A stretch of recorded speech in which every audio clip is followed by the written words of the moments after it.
Hello everyone, this is Diksha Rathore and welcome back to my channel. तो friends 15 most important question discuss करेंगे बाल विकास के सिद्धांत से। सो जल्दी से वीडियो को लाइक एंड शेयर कर दीजिए और चैनल को सब्सक्राइब कर लीजिए।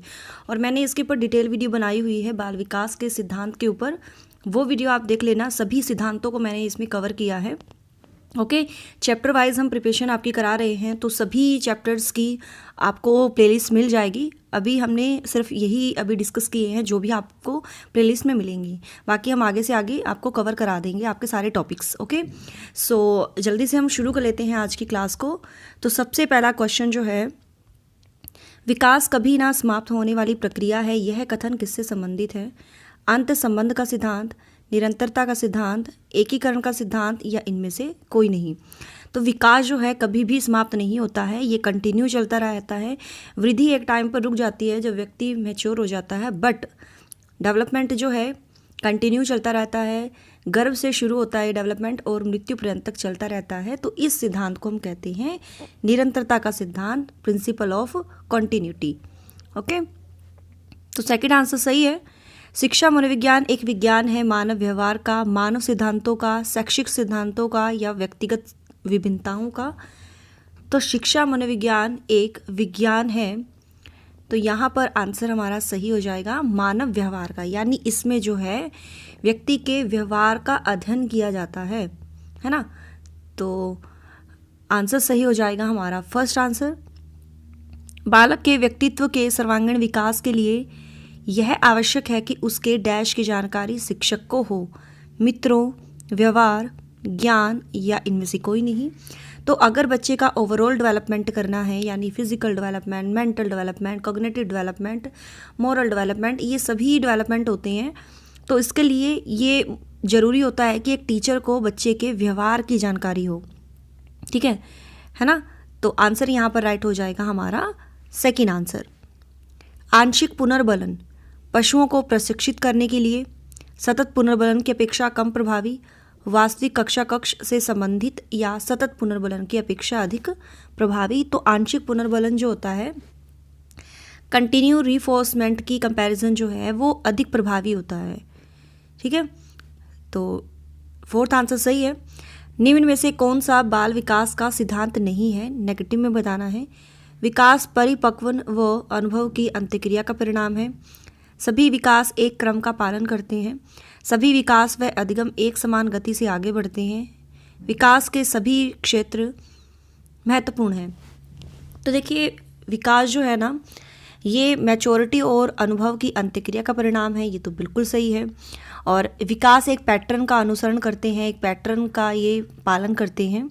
ठीक है, विकास के सभी क्षेत्र जो हैं महत्वपूर्ण होते हैं, लेकिन जो नहीं है कि सभी विकास व अधिगम एक समान गति से आगे बढ़ते हैं, ये सिद्धांत नहीं है। तो आंसर राइट हो जाएगा यहाँ पर थर्ड आंसर। निचली कक्षाओं में शिक्षण की खेल पद्धति मूल रूप से आधारित है शिक्षण पद्धति के सिद्धांत पर, शारीरिक शिक्षा कार्यक्रमों के आधार पर, विकास व वृद्धि के वैज्ञानिक सिद्धांत पर, या शिक्षण के समाजशास्त्रीय सिद्धांत पर। तो निचली कक्षाओं में शिक्षण की जो खेल पद्धति होती है ये आधारित होती है वृद्धि एवं विकास के मनोवैज्ञानिक सिद्धांतों पर।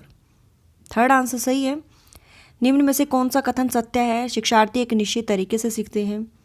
खेलना संज्ञान व सामाजिक दक्षता के लिए सार्थक है। शिक्षक द्वारा प्रश्न पूछना संज्ञानात्मक विकास में बाधक है। विकास व सीखना सामाजिक सांस्कृतिक संदर्भ से अप्रभावित रहता है। तो इसमें जो सत्य है, ये तो गलत है कि शिक्षार्थी एक निश्चित तरीके से सीखते हैं, या वृद्धि विकास व सीखना सामाजिक सांस्कृतिक संदर्भ से अप्रभावित रहता है, या शिक्षक द्वारा प्रश्न पूछना संज्ञानात्मक विकास में बाधक है, ये तो गलत है। ये सही है कि खेलना संज्ञान व सामाजिक दक्षता के लिए सार्थक है। सेकेंड आंसर सही है। निम्न में से कौन बालक के विकास को प्रभावित करने वाला आंतरिक कारक है? आनुवांशिकता, शारीरिक कारक, बुद्धि, या उपरोक्त सभी। तो आंतरिक कारक यहाँ पर बात की गई है। इंटरनली फैक्टर होता है क्या एक्सटर्नली फैक्टर होता है? तो इंटरनली होते हैं आनुवंशिकता, फिजिकल फैक्टर, जो इंटेलिजेंस है, ये सभी आंतरिक कारक होते हैं जो बच्चे के डेवलपमेंट को इफेक्ट करते हैं। तो फोर्थ आंसर सही है। विकास एक क्रमिक व मंद गति से चलने वाली प्रक्रिया है, किसका कथन है? स्किनर, अरस्तू, थॉर्नडाइक या हरलॉग? तो ये है स्किनर का। बाल विकास का कौन सा सिद्धांत यह बताता है कि बालक पहले पूरे हाथ को, फिर उंगलियों को, फिर हाथ और उंगलियों को एक साथ चलाना सीखता है? एकीकरण का सिद्धांत, परस्पर संबंध का सिद्धांत, एकरूपता का सिद्धांत या निरंतरता का सिद्धांत? तो बच्चा किसी भी टॉय को जब पकड़ता है पहले पूरा हाथ फैलाता है, फिर उंगलियों को यूज़ करता है, फिर हाथ और उंगलियों को एक साथ चलाना सीखता है, तो ये कहलाता है एकीकरण का सिद्धांत। ठीक है, इंटीग्रेटेड। बालक के विकास को प्रभावित करने वाला बाह्य कारक है आर्थिक स्थिति, जीवन की घटनाएं, सामाजिक स्थिति या उपरोक्त सभी? तो 11th में आंसर राइट हो जाएगा उपरोक्त सभी। ठीक है, इकोनॉमिकल सिचुएशन कैसी है, लाइफ में कैसे कैसे इवेंट्स हुए हैं और सोशल सिचुएशन कैसी है, ये सब बाहरी कारक हैं, तो 4th आंसर सही है। बाल मनोविज्ञान का अध्ययन मुख्यतः किसके लिए किया जाता है? विश्वविद्यालय शिक्षा के लिए, प्राथमिक शिक्षक के लिए, माध्यमिक शिक्षक के लिए या सभी के लिए? तो बाल मनोविज्ञान, तो बाल जो होते हैं ये प्राइमरी लेवल के टीचर्स के लिए जो है, इनकी मतलब बालक जो होते हैं प्राइमरी लेवल पर होते हैं, तो उन्हीं के टीचर के लिए ज़रूरी होता है। तो सेकंड आंसर सही है। वाइगोत्स्की के अनुसार संज्ञानात्मक विकास का मूल कारण है सामाजिक अन्योन्य क्रिया, स्कीमाज का समायोजन, संतुलन या उद्दीपन, अनुक्रिया, युग्मन? तो वाइगोत्स्की के अनुसार संज्ञानात्मक विकास का मूल कारण है, देखिए वाइगोत्स्की रूसी मनोवैज्ञानिक थे और ये कहते थे कि जितना बच्चा समाज से इंटरेक्ट करेगा, घुले मिलेगा, ठीक है, सामाजिक अंत्यक्रिया करेगा, तभी उसका सामाजिक और सांस्कृतिक विकास हो सकता है। तो आंसर सही हो जाएगा फर्स्ट आंसर। जहाँ पर भी वाइगोत्स्की की नाम आती है वहाँ पर सामाजिक की बात आती है। क्लियर?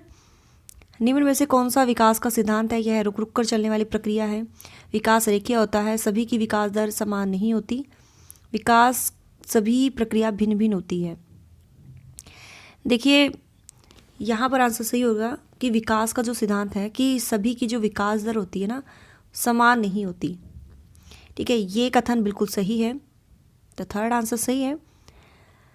बाल मनोविज्ञान में किसका अध्ययन किया जाता है? गर्भावस्था से किशोरावस्था तक का, जन्म से प्रौढ़ावस्था तक का, किशोरों का या जन्म से बाल्यावस्था तक का?